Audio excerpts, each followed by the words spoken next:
വേടനെ പറ്റി പറയാനാണ്, വേടനെ പറ്റി തന്നെ പറയാനാണ്. അയാൾ 6 ഗ്രാമാണോ 60 ഗ്രാമാണോ കഞ്ചാവ് ഉപയോഗിച്ചത് എന്നുള്ളതിലല്ല പ്രശ്നം. അത് ഉപയോഗിക്കുവാൻ പാടില്ല. അതിന്റെ പേരിൽ അയാൾ ശിക്ഷിക്കപ്പെടുകയും ചെയ്യണം. മാത്രമല്ല, ഇന്ത്യയിൽ നിരോധിക്കപ്പെട്ട ഒരു ലഹരി പദാർത്ഥം അയാളെപ്പോലെ ധാരാളം ചെറുപ്പക്കാർ ആദരിക്കുകയും ആരാധിക്കുകയും ഇഷ്ടപ്പെടുകയും ചെയ്യുന്ന ഒരാൾ ഉപയോഗിക്കുന്നത് അംഗീകരിക്കുവാൻ കഴിയുകയുമില്ല. പക്ഷേ വേടൻ ഇന്ന് വേട്ടയാടപ്പെടുന്നത് ആ ഉപയോഗിച്ച കഞ്ചാവിന്റെ പേരിലാണോ? അല്ല, അയാൾ ഉയർത്തിയ രാഷ്ട്രീയത്തിന്റെ പേരിലാണ്. അയാൾ ഉയർത്തുന്ന രാഷ്ട്രീയത്തിൽ കൃത്യമായ ക്ലാരിറ്റി ഉള്ളതിന്റെ പേരിലാണ്. എത്രയോ മുദ്രാവാക്യങ്ങളിലൂടെയും ലഘുലേഖകളിലൂടെയും നമ്മൾ പറഞ്ഞു വെച്ചിരുന്ന വർക്കിംഗ് ക്ലാസിന്റെ സ്ട്രഗിൾഫുൾ രാഷ്ട്രീയം, വിയർപ്പ് തുന്നിയിട്ട കുപ്പായം, അതിന് നിറങ്ങൾ മങ്ങുകില്ല കട്ടായം എന്ന ലളിതമായ വരിയിലൂടെ പറയുക മാത്രമല്ല വേടന്റെ രാഷ്ട്രീയം.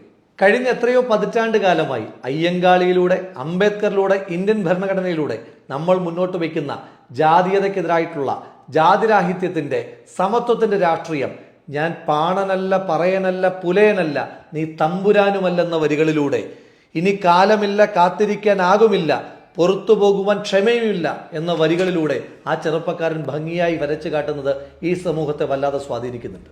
എന്താണ് നമ്മുടെ സർക്കാരും പോലീസും ഒക്കെ ഇപ്പോൾ ചെയ്തുകൊണ്ടിരിക്കുന്നത്? ചുണ്ടിലെരിയേണ്ടിയിരുന്ന ആ 6 ഗ്രാം കഞ്ചാവിന്റെ സോഴ്സ് അന്വേഷിക്കുന്നതിന് പകരം വേടന്റെ ഉശിരുള്ള ചങ്കിലെ പുലിപ്പല്ലിന്റെ സോഴ്സ് തേടിപ്പോകുന്ന സർക്കാരിന്റെ ഉദ്ദേശം എന്താണെന്നൊക്കെ കൃത്യമായി ജനങ്ങൾക്ക് ബോധ്യമാകുന്നുണ്ട്. ലഹരിയുമായി ബന്ധപ്പെട്ട വയലൻസും ഒക്കെ എക്സ്ട്രീമായി അരങ്ങുവാഴുന്ന കാലത്ത് സർക്കാർ ആകെ പ്രതിസന്ധിയിൽ നിൽക്കുമ്പോൾ ഇപ്പോൾ നടത്തിക്കൊണ്ടിരിക്കുന്നത് വെറും PR എക്സസൈസ് മാത്രമാണ്. ഏതാനും ചില സെലിബ്രിറ്റീസിന്റെ വീടുകളിൽ മാത്രം പോയി 6ഉം 8ഉം ഗ്രാമിന്റെ ലഹരി പിടിച്ചെടുത്ത് ഞങ്ങൾ എന്തൊക്കെയോ ചെയ്തു മറിക്കുന്നേ എന്ന് സർക്കാർ കാണിക്കുന്ന യഥാർത്ഥ സോഴ്സുകളിൽ നിന്ന് ചർച്ചകളെയും ചിന്തകളെയും മാറ്റിക്കുവാൻ വേണ്ടിയിട്ടാണ്. 6 ഗ്രാമിന്റെ സോഴ്സ് അത് സിനിമാ താരങ്ങളുടെ ഫ്ളാറ്റിൽ നിന്ന് പിടിച്ചാലും പാലത്തിനടിയിലിരിക്കുന്ന ചെറുപ്പക്കാരിൽ നിന്ന് പിടിച്ചാലും അതല്ല നേട്ടം. ആ 6 ഗ്രാമിന്റെയും 8 ഗ്രാമിന്റെയും 8 കിലോയുടെയും ഒക്കെ കഞ്ചാവും അതുപോലെ തന്നെ ഹൈബ്രിഡ് ആയിട്ടുള്ള സാധനങ്ങളും ഒക്കെ എങ്ങനെയാണ് കേരളത്തിലേക്ക് എത്തുന്നത് എന്നതിനെപ്പറ്റി ഇതുവരെ കണ്ടുപിടിക്കാനോ പ്രതിരോധിക്കുവാനോ സർക്കാർ കഴിഞ്ഞിട്ടില്ല. കഴിഞ്ഞ ദിവസമാണ് തിരുവനന്തപുരം നിശാഗന്ധിയിൽ 4000-ഓളം ആളുകൾ മാത്രം പങ്കെടുക്കേണ്ടുന്ന ഒരു പരിപാടിയിൽ 20,000-ഓളം ചെറുപ്പക്കാർ ഒഴുകിയെത്തിയത്. വേടന്റെ ഒരു ബോർഡ് കണ്ടാൽ ആളുകൾ കൂടുന്ന, പ്രത്യേകിച്ച് ചെറുപ്പക്കാർ കൂടുന്ന ഒരു അഭൂതപൂർവമായ കാഴ്ചയ്ക്ക് കേരളം സാക്ഷ്യം വഹിച്ചു. പോലീസുകാർ ആ പരിപാടി തന്നെ ഒഴിവാക്കി. ഒന്ന് ആലോചിക്കണം, രാഷ്ട്രീയ സംഘടനകൾ, സാംസ്കാരിക സംഘടനകളൊക്കെ ഒരു പരിപാടി നടത്തിയാൽ പുതിയ തലമുറയിലെ ചെറുപ്പക്കാർ ഒത്തുകൂടാത്തിടത്താണ് പ്രതീക്ഷിച്ചതിൽ 4 ഇരട്ടി ആളുകൾ ആ ചെറുപ്പക്കാരന്റെ പരിപാടിക്ക് എത്തുന്നത് എന്നുണ്ടെങ്കിൽ പുതിയ തലമുറയെ അയാളിലേക്ക് ആകർഷിക്കുന്ന എന്തോ ഒന്നുണ്ട്. അതിനെ ഈ സർക്കാർ ഭയപ്പെടുന്നു. വേടൻ വെറുതെ പാടിപ്പോവുകയല്ല, അയാൾ അരാഷ്ട്രീയവാദം പ്രസംഗിക്കുകയല്ല. അയാൾ പറയുന്ന ഓരോ പോയിന്റിലും അയാൾക്ക് കൃത്യമായ രാഷ്ട്രീയ കാഴ്ചപ്പാടുണ്ട്. അത് മ്യാൻമാറിനെ പറ്റി പറയുമ്പോഴും, അത് ഇസ്രയേലിനെ പറ്റി പറയുമ്പോഴും, അത് ഫലസ്തീനെ പറ്റി പറയുമ്പോഴും, ശ്രീലങ്കയെ പറ്റി പറയുമ്പോഴും, അയാൾക്ക് ആമസോണിലും അതുപോലെ തന്നെ മഞ്ഞുമലയിലും കൃത്യമായ രാഷ്ട്രീയം അയാളുടേതായിട്ടുണ്ട്.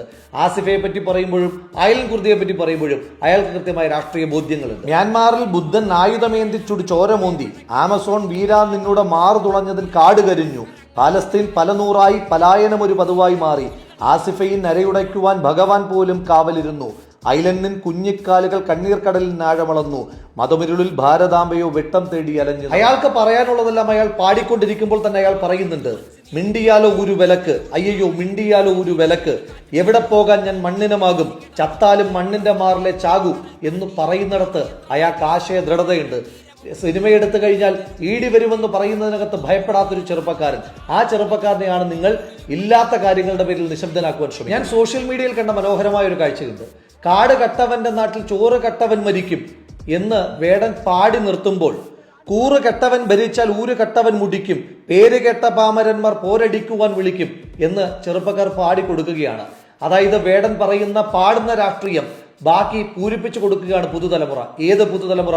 നാം ഒരു മുദ്രാവാക്യം വിളിച്ചാൽ അത് ഏറ്റുവിളിക്കുവാൻ പോലും അറിയില്ല എന്ന് നമ്മൾ പറയുന്ന രാഷ്ട്രീയവാദികൾ എന്ന് നമ്മൾ മുദ്ര കുത്തുന്ന അതേ പുതുതലമുറ അയാളുടെ രാഷ്ട്രീയത്തെ പൂരിപ്പിക്കുന്നുണ്ട് എങ്കിൽ അത് തന്നെയാണ് ഈ സർക്കാരിനെ ഭയപ്പെടുത്തുന്നത്. നവീന അടിമകൾ വാഴും നരകം പോലൊരിടത്തിൽ എന്നെ പെറ്റല്ലോ കല്ലുപോലൊരുത്തി, അവളെ ജാഫ്നയിൽ നിന്നാരോ തുരത്തി. അയാളുടെ കൈപ്പേറിയ ബാല്യത്തെപ്പറ്റി അയാൾ കൃത്യമായി പറഞ്ഞു വെക്കുന്നുണ്ട്. വിരൽ പിടിച്ചൊന്നും നടത്തിയില്ലല്ലോ, തെരുവിൽ തനിയെ നിർത്തി, തെരുവിൻ പശിയിൽ മരിച്ച ഇളം മനസ്സുകൾ വിളനിലങ്ങളായി മാറുമല്ലോ. ഉത്തമന്മാരെല്ലാവരും കല്ലെറിഞ്ഞ് ആ കല്ലുകൊണ്ടെന്റെ മുഖം മുറിഞ്ഞ് ആ കല്ലുപെറുക്കി ഞാൻ പാത വിരിച്ചതിൽ വില്ലുവണ്ടിയേറി പായുമ്പോൾ എന്നുടെ തലപ്പാവിനെന്ത് തിളക്കം എന്ന് പറഞ്ഞ വെക്കുന്നിടത്ത് അയ്യങ്കാളിയുടെ രാഷ്ട്രീയമുണ്ട്. കഴിഞ്ഞ എത്രയോ കാലങ്ങളായി നമ്മൾ പറഞ്ഞുകൊണ്ടിരിക്കുന്ന, പഠിച്ചുകൊണ്ടിരിക്കുന്ന, പൊതുയോഗങ്ങളിൽ പ്രസംഗിച്ചുകൊണ്ടിരിക്കുന്ന അയ്യങ്കാളിയുടെ അതേ രാഷ്ട്രീയം പുതുതലമുറയിലേക്ക് അവരെ ത്രസിപ്പിക്കുന്ന ചിന്തയായി ഈ പടർത്തുവാൻ വേടന് കഴിയുന്നുണ്ട്. ഒരിക്കൽ കൂടി പറയുന്നു, കഞ്ചാവ് ഉപയോഗിച്ചതിന്റെ പേരിലാണ് എങ്കിൽ വേടൻ ശിക്ഷിക്കപ്പെടണം, മറ്റാരെ പോലെ തന്നെയും ശിക്ഷിക്കപ്പെടണം. പക്ഷേ അതിനപ്പുറം വേടൻ പറഞ്ഞ രാഷ്ട്രീയത്തിന്റെ പേരിലാണ് എങ്കിൽ കഴിഞ്ഞ കുറെ പതിറ്റാണ്ടുകളായി നിങ്ങൾ പറഞ്ഞുകൊണ്ടിരിക്കുകയാണ് എന്ന് പൊതുസമൂഹത്തെ തെറ്റിദ്ധരിപ്പിച്ച രാഷ്ട്രീയം വളരെ കൃത്യമായി ആ ചെറുപ്പക്കാരൻ പറയുമ്പോൾ ആ ചെറുപ്പക്കാരന്റെ പിന്നാലെ ഒരു യുവസമൂഹം ഒത്തുകൂടുന്നതിന്റെ അസ്വസ്ഥതയിലാണ് നിങ്ങൾ ആ ചെറുപ്പക്കാരനോട് പ്രതികാരം വീട്ടുന്നത് എങ്കിൽ ഒന്ന് മാത്രമാണ് സർക്കാർ നിങ്ങളോട് പറയുവാനായിട്ടുള്ളത്. വീണാൽ നക്ഷത്രമായി വീണിടാം, അടങ്ങിയാൽ കാട്ടുതീയായി അടങ്ങിടാം എന്നു പാടിയ ചെറുപ്പക്കാരനെ അടക്കുവാനോ വീഴ്ത്തുവാനോ നിങ്ങൾക്കാകില്ല. ഒരു വേടൻ പോരിൽ ചത്താൽ 1000 ആളായി വീണ്ടും പിറക്കും.